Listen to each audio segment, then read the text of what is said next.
10th class lesson 7 lifelines of national economic geography. Today topic about of international trade. पहले तो आप इसका meaning समझ लीजिए. इंटरनेशनल ट्रेड कहते किसे हैं? इंटरनेशनल ट्रेड का मीन्स होता है स्टूडेंट जब beyond of country, that means हमारी कंट्री से भी दूसरी कंट्री के साथ जब हम कर रहे हैं, आउट ऑफ कोई लिमिट नहीं है उसकी, वो हमारा इंटरनेशनल ट्रेड है. The exchange of goods among people, states and countries is refer to as trade. Trade के लिए आपने देखा होगा जो जितने भी पीपल्स हैं, एक जगह से दूसरी जगह जाना, सामान जाना, ये एक्सचेंज होता ही होता है. और states to states, countries to countries as a refer to trade. Trade करने के लिए एक्सचेंज कुछ ना कुछ तो ज़रूर होगा, आप देखेंगे ट्रेड में. The market is the place where such exchange take place. Market क्या होती है? आप मार्केट का मतलब होता है जहाँ पे सेल और परचेज यानी ख़रीदना और बेचना होता है गुड्स का. और मार्केट का मतलब फिज़िकली नहीं होता कि वो नज़र आ रही है. मार्केट जैसे कि आप नेट के थ्रू देख सकते हैं कि नेट में आज के टाइम में हम बैठे बैठे एक जगह से दूसरी जगह अपना जो वर्क है वो हम क्या कर सकते हैं, स्प्रेड कर सकते हैं. Trade between two countries is called international trade. यानी दो कंट्रियों के बीच में जब ट्रेड हो रहा है तो वो क्या कहलाता है? इंटरनेशनल ट्रेड कहलाता है. It may take place through sea, air and land routes. ये कैसे हो सकता है? या तो समुद्र के थ्रू शिपमेंट से लोड होके जाता है सामान, या बाय एयर जाएगा या लैंड के रूट से जाएगा. While local trade is carried in cities. अब जो लोकल ट्रेड होता है वो city to cities, town, village यहाँ पे होता रहता है. एंड अब यहाँ पे एक वर्ड आ रहा है लोकल ट्रेड, अंडरलाइन कर लीजिए. लोकल ट्रेड और इंटरनेशनल ट्रेड दोनों में मीनिंग समझ लीजिए. लोकल ट्रेड मीन्स जब हम इंटीरियर जैसे कह सकते हैं कि कंट्री के अंदर, ठीक है, इनिशियल पार्ट ऑफ कंट्री के अंदर किसी भी city to city, towns to town, village to village, जब हम क्या कर रहे हैं, सामान को एक जगह से दूसरी जगह भेज रहे हैं, तो वो एक्सचेंज क्या होता है? लोकल में हो गया. लेकिन इंटरनेशनल ट्रेड क्या हो गया? जब हम कंट्री टू कंट्री कर रहे हैं, जब अपना हम जैसे एमएनसी कंपनीज़ होती हैं ना, मल्टीनेशनल कंपनीज़ होती हैं, अपना सामान एक कंट्री से दूसरी कंट्री में और कहीं भी मिलेगा. मल्टीनेशनल कंपनी की क्या है कि उनके जो प्रोडक्ट होते हैं वो बहुत सारे कंट्रीज़ में होते हैं, इनकी जो नेटवर्क होता है और इनका प्रोडक्ट सेम रेट पे हर जगह अवेलेबल होता है. तो ये एग्जांपल हो गया. एंड आप देख सकते हैं advancement of international trade of a country is an index to its economic prosperity. अगर हम इकोनॉमिक प्रॉस्पर्टी से देखें तो ये एक हमारे लिए वेल्थ है. भाई जब हम इंटरनेशनल ट्रेड करेंगे तो वहाँ से क्या होगा? फॉरेन ट्रेड आएगा, इन्वेस्टमेंट आएगा, बाहर से आएंगे लोग यहाँ इन्वेस्ट करेंगे, एम्प्लॉयमेंट जनरेट होगा तो क्या होगा? एवरेज इनकम बढ़ेगी और हमारी नेशनल इनकम बढ़ेगी, तो इकोनॉमिक अपने आप ही ग्रो करेगी. तो एक बैरोमीटर है जिससे कि क्या होता है? कंट्री का ग्रो होता है. अब बैरोमीटर मतलब ये नहीं कि यहाँ भी कोई मेज़र करना है. बैरोमीटर का यहाँ इंडिकेशन का मतलब दिया हुआ है स्टूडेंट. बैरोमीटर वैसे तो एटमॉस्फेयर को मेज़र करने के लिए यूज़ किया जाता है कि हमारा एटमॉस्फेयर किस तरीके का है, लेकिन यहाँ पे बैरोमीटर का मतलब है इकोनॉमिक को, मतलब ग्रो कितना कर रही है. ठीक है, तो एक वर्ड यूज़ किया गया है कि इकोनॉमिक बैरोमीटर फॉर कंट्री. अगर इकोनॉमिक का बैरोमीटर कंट्री अगर हम देखा जाए तो किसको देखेंगे? इंटरनेशनल ट्रेड को. As the resources are space bound. देखो अगर हम देखें तो रिसोर्सेज तो एक जगह ही मिलते हैं ना. अगर आयरन ऑर्स हैं तो जहाँ पे स्पेसिफाइड जगह वहीं पे मिलेंगे ना आयरन ऑर्स. मिनरल्स हैं या कोई भी नेचुरल वेजिटेशन है, जिस स्पेस जगह पे पाई जाएगी, स्पेसिफिक जगह पे पाई जाएगी वहीं पे होगी. लेकिन उसकी जो डिमांड होती है वो तो हर जगह होती है, तो वहाँ तक कैसे पहुँचेगा? तो no country can survive without international trade. यानी जहाँ पे ज़रूरत भी नहीं है, जैसे कि पेट्रोलियम में देखोगे हम लोग क्या है, पेट्रोलियम में इतने सेल्फ डिपेंड नहीं है जितने कि और दूसरे प्रोडक्ट हैं जिसमें हम अपने आप को कह सकते हैं कि सेल्फ डिपेंड हैं. और जैसे कि country can survive without international trade. तो इसीलिए जब तक हमारी कुछ चीज़ें क्या होती है कंप्लीट करने के लिए हमें क्या चाहिए? दूसरी कंट्री से प्रोडक्ट को मंगाना ही पड़ेगा. जैसे कि पेट्रोलियम का एग्जांपल है. एक्सपोर्ट और इंपोर्ट क्या होता है? जब हम एक्सपोर्ट का मतलब होता है जब हम कोई चीज़ अपना बेच रहे हैं दूसरी कंट्री में. इंपोर्ट यानी जब हम किसी कंट्री से मंगा रहे हैं. ये दो ऐसे कंपोनेंट हैं ट्रेड के लिए, या तो आप कोई सामान भेजोगे या फिर मंगवाओगे. The balance of trade of a country is a different between its export and import. ये इंपॉर्टेंट है, अंडरलाइन कर लीजिए.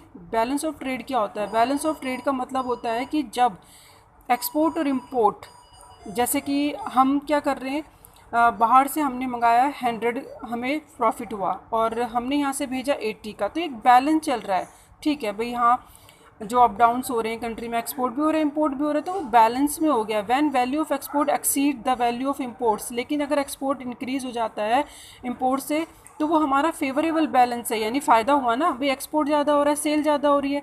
और दो तरीके के कंपोनेंट्स होते हैं इसमें भी, ट्रेड में भी, किस तरीके के, एक फेवरेबल अनफेवरेबल। तो अनफेवरेबल क्या होगा स्टूडेंट, अगर हमारा क्या बढ़ गया, इम्पोर्ट ज़्यादा बढ़ गया, यानी ज़्यादा मंगवाएंगे कंट्री से, तो हमारी जो मनी है जो बाहर जाएगी ना, तो वो हमारा अनफेवरेबल ट्रेड हो गया। ये दोनों भी अंडरलाइन कर लीजिए कि बैलेंस ऑफ ट्रेड किसे कहते हैं और फेवरेबल ट्रेड किसे कहते हैं, अनफेवरेबल बैलेंस ट्रेड किसे कहते हैं।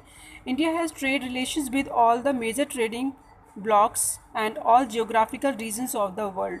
इंडिया एक ऐसा है जहाँ पे ट्रेड रिलेशन की वजह से जो ट्रेडिंग ब्लॉक्स होते हैं भाई, कंट्री से दूसरी कंट्री तक हम कर सकते हैं, तो उससे हमारे रिलेशंस भी बेस्ट होते हैं, कंट्री से संबंध अच्छे होते हैं। और दूसरा क्या, जियोग्राफिकल रीजन का कोई बाउंडेशन नहीं होती है, हम दूसरी कंट्री के साथ कहीं भी किसी के साथ भी ट्रेड कर सकते हैं। Among the commodities of export, यानी सामान भेजा जाता है क्या क्या, जैसे कि share has been increasing over last few year till 2004-5। देखो डाटा क्या होता है, बुक्स में अलग अलग डाटा होता है, न्यू प्रिंट आ जाता है, तो आप ये मत सोचना कि ये आंसर गलत है वो आंसर गलत है। तो डाटा के अकॉर्डिंग जो दे रखा है वो सही है, क्योंकि एग्जामिनर जो है वो जब चेक करेगा तो वो ये नहीं देखेगा कि भाई जो डाटा है कि प्रीवियस का जो आपने लिखा है या न्यू लिखा है वो काउंट नहीं करेगा। तो आप आराम से लिख सकते हो जो आपकी बुक में दे रखा है, लेकिन ये डाटा चेंज होता रहता है, न्यू बुक में दूसरा आएगा। 2004-2005 में जो एग्रीकल्चर और एलिड प्रोडक्ट्स थे वो हमारे 2.53% से, जो ऑर्स, मिनरल्स, जम्स और ज्वेलरी जो हमने क्या करा, एग्रीकल्चर एलिड तो 2.53% है जो इंक्रीज़ हुआ है शेयर, इसका एक्सपोर्ट हुआ यानी हमने भेजा है। और ओर्स और मिनरल्स का कितना हो गया है, 9.12% है। जेम्स और ज्वेलरी का कितना है, 26.75% है। केमिकल एलिड प्रोडक्ट कितने हैं, 24.45% है। इंजीनियरिंग गुड्स कितने हैं, 35.63% है। एंड पेट्रोलियम प्रोडक्ट कितने हैं, 86.12%। तो यहाँ पे अगर आप देखेंगे ना, पेट्रोलियम में हम मान सकते हैं कि हमें क्या थोड़े से वीक है, हमें इंपोर्ट करना पड़ता है, लेकिन एक्सपोर्ट करने में हम किस चीज़ में ज़्यादा है, हमारा जो नेटवर्क है, सर्विसिंग प्रोवाइड है नेटवर्किंग में, तो वो हमारी बहुत स्ट्रॉन्ग है। तो कम्युनिकेशन में, नेटवर्किंग में हम बहुत स्ट्रॉन्ग है, तो वो हमारा जो है बहुत ज़्यादा है सर्विस प्रोवाइड करने में, तो उसमें हम स्ट्रॉन्ग हैं। And the commodity imported to India include petroleum, यहाँ लिखा भी हुआ है, एंड पेट्रोलियम प्रोडक्ट 40.187% है, यानी जो हम इंपोर्ट करते हैं मंगवाना पड़ जाता है हमें, पेयर्स हैं और प्रीसियस स्टोन्स हैं 29.26%, इन ऑर्गेनिक केमिकल्स हैं 29.39% हैं, कॉयल, कोक एंड ब्रिक्वेट्स 94.17% है, मशीनरीज हैं 12.56%। तो ये हमें मंगवाना पड़ता है।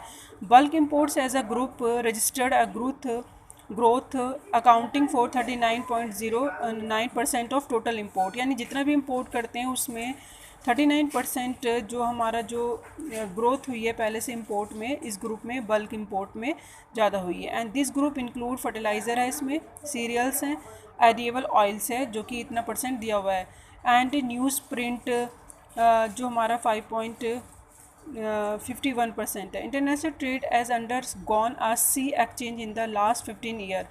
इंटरनेशनल ट्रेड क्या है, जैसे कि आप देख सकते हैं कि सी के थ्रू एक्सचेंज होता है लास्ट 15 ईयर्स में। सी के थ्रू तो होता ही होता है, साथ में बहुत सारे ऐसे मीन्स ऑफ कम्युनिकेशंस हैं जो कि अब क्या कर रहे हैं, इसको ट्रेड को इंक्रीज़ करने में हेल्पफुल हैं, जैसे कि नेट, जो हमारा नेट का जो रोल है नेट सर्विस का वो बहुत ज़्यादा है। एंड एक्सचेंज ऑफ कमोडिटीज़ यानी आईटी का, इंफॉर्मेशन टेक्नोलॉजी का बहुत बड़ा रोल है। एक्सचेंज ऑफ कमोडिटीज़ एंड जो हम सामान एक जगह से दूसरी जगह पहुंचाते हैं, goods have been supervise by exchange of information and knowledge, और एक्सचेंज करते हैं इंफॉर्मेशन और नॉलेज के द्वारा।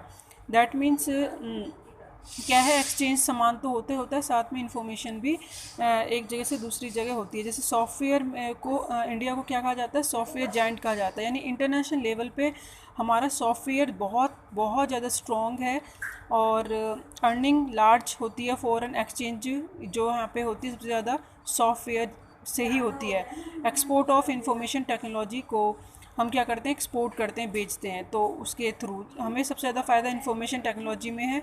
तो हम किसी चीज़ में हमें एक्सपोर्ट करना पड़ता है, तो किसी चीज़ में हमें क्या करना पड़ता है, इंपोर्ट करना होता है। और ये कुछ इस आज के ट्रेड का था, हमें ट्रेड किसे कहते हैं। और अब हमने जो इस टॉपिक के अंदर पढ़ा है, आज के टॉपिक के बाद हम पढ़ेंगे टूरिज़्म एज अ ट्रेड।